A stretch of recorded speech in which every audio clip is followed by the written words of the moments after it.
Question for you. Do you ever shy away from your own potential?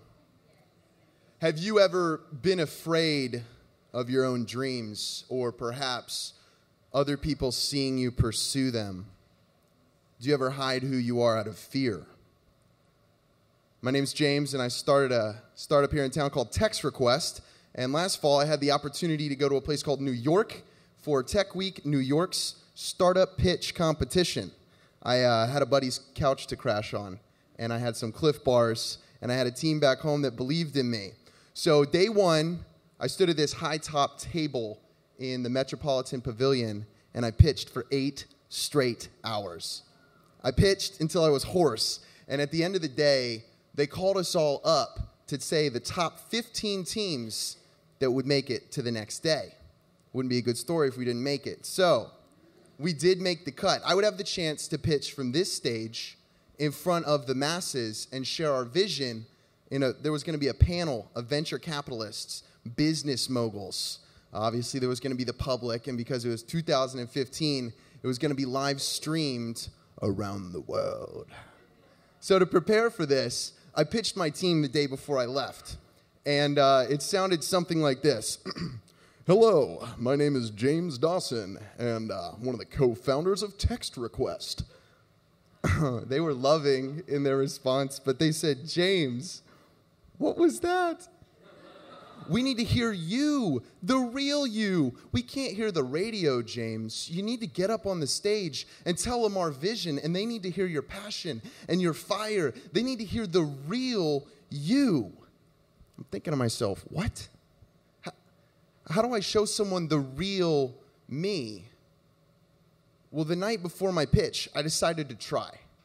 I stood in front of the mirror, and I was completely vulnerable. I was committed, and I started my pitch, and as I looked into my own eyes, the eyes I saw staring back at me made me burst into uncontrollable tears.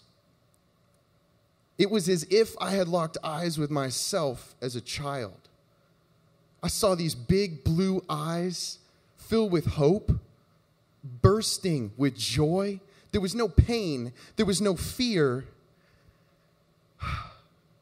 They were radiant. They were alive. I thought to myself at first, am I crying because I let this boy down? Am I crying because I somehow broke his dreams? No. No, under heaping mounds of life's judgment and rejection, I had taken that boy and I had buried him under fear. And that night, by myself, in my buddy's bathroom, staring in the mirror, I saw myself again. Someone I hadn't seen in a long time. I remembered who I was, and I saw my light. Day 2 came, and I was sitting beside the stage on deck. The emotional high from the night before had worn off very fast, and I was anxious, and I was stressed, and I was nervous, and I was crippled by this fear because it had been years since I had seen myself. I wasn't ready to get up there and show others, and it wasn't because I was afraid of being in front of them or not doing my best. I was afraid to do my best. I was afraid to show them my light. So I'm sitting there by the stage, and I just said, God, I'm too scared to do this.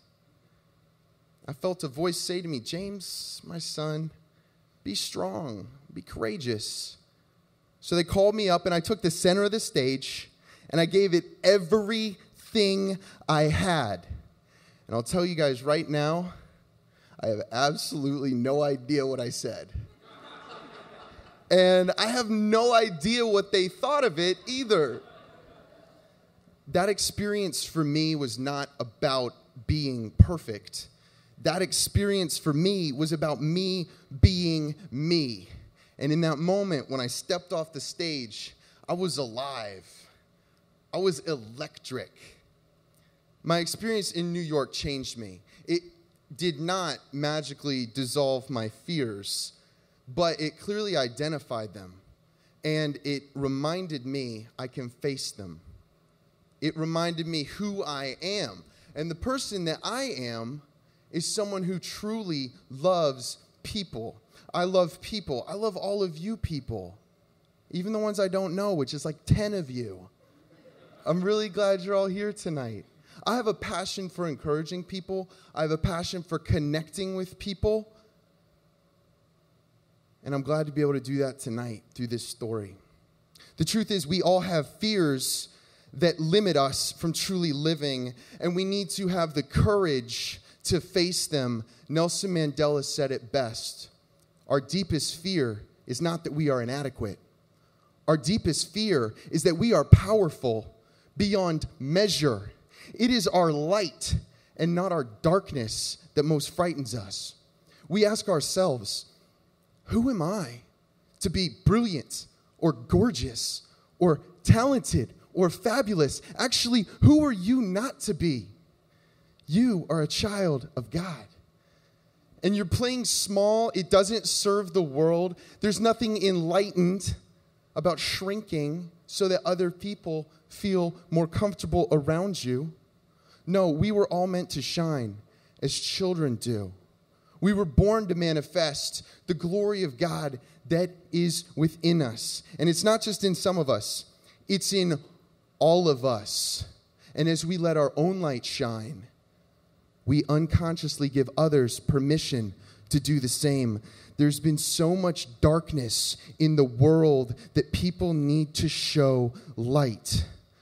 And I really hope in Chattanooga we can be those people. Thank you.